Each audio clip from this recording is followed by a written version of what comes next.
तब जानते हैं पंडित जी से कि ओम का त्राटक कितना फायदेमंद होता है। साथ ही जो लोग ढैया, साढ़े साती और शनि पीड़ा से जूझ रहे हैं, उनके कहां और किस दिशा में बैठकर करना चाहिए ओम का जप, ये जानते हैं पंडित जी से। बताएं पंडित जी। देखिए, शनि की साढ़े साती, जैसे इस समय कुंभ, मीन और मेष राशि पर शनि की साढ़े साती चल रही है। ढैया के बारे में बात करें तो सिंह और धनु राशि के जातकों के ऊपर इस समय शनि की ढैया चल रही है। अगर ये आपके जीवन में परेशानियां दे रहे हैं तो शनिवार को शाम के समय अपने घर के पूजा स्थान, शिव मंदिर, शिवालय या शनि मंदिर में पश्चिम दिशा की ओर मुंह करके वज्रासन में बैठकर ओम का जप करें। देखिए, ये आसन जो मैं बता रहा हूँ ना, आसन पर मत ध्यान दीजिएगा। अगर आप वज्रासन में नहीं बैठ सकते, अगर आप पद्मासन में नहीं बैठ सकते, तो आपको सुखासन में हर जप करने का अधिकार है। अब ये नहीं पंडित जी ने बता दिया वज्रासन तो वज्रासन में ही बैठना है, नहीं, ऐसा कुछ नहीं है। आप जो सुगम हो, जैसे आप बैठ सकते हैं वैसे बैठें। हाँ, कोशिश ये करें कि मेरुदंड, बैकबोन आपकी सीधी रहे। इसके साथ साथ ओम संग सनश्चराय नमः मंत्र का भी जप करें। अब मैं आपको बताता हूं कि ओम का त्राटक कितना फायदेमंद होगा।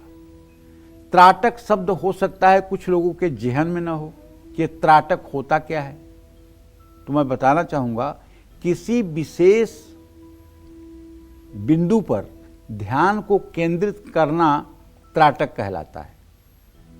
और त्राटक से वशीकरण और सम्मोहन की क्षमता व्यक्ति के अंदर बढ़ती है। अंग्रेजी में इसको कहते हैं हिप्नोटिज्म।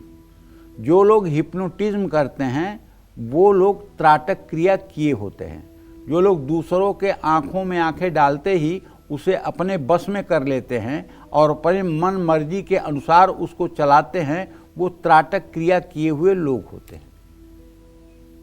और त्राटक क्रिया करने के लिए सबसे पहले जो क्रिया होती है, एक मोमबत्ती जला करके और अपने आँख के एंगल पर उसको रख करके और उस पर अपलक निहारने की प्रक्रिया का नाम त्राटक है।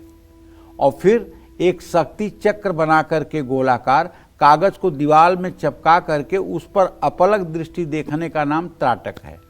और जब उसको देखते देखते आपको ऐसा लगे कि कागज बहुत तेजी से हिल रहा है, तो समझना चाहिए त्राटक की सिद्धि हो गई। और इसी तरह से ओंकार लिख करके, ओम लिख करके और उस पर ध्यान एकाग्र करना, और वो जब ओम में हलचल होने लगे तो समझ लेना चाहिए त्राटक सिद्धि हो गई है। इस इतने त्राटक से अगर 32 मिनट तक ये त्राटक हो जाए और आँख की पलक न झपे तो आपका हिप्नोटिज्म सिद्ध हो गया। लेकिन जिन लोगों के आँख में प्रॉब्लम है, जो लोग चश्मा लगाते हैं, जिनकी आई साइट कमज़ोर है, उन्हें ये काम नहीं करना चाहिए, नहीं तो अंधा भी हो सकते हैं। ये भी बात खूब ध्यान से समझ लेना चाहिए। कहीं आप हिप्नोटिज्म के चक्कर में खुद की आंखें ना गंवा बैठें। इसलिए बहुत सोच समझ करके ये सब साधनाएं की जाती हैं। ये सब साधनाएं साधारण साधना नहीं है। जय मां विंध्यवासिनी।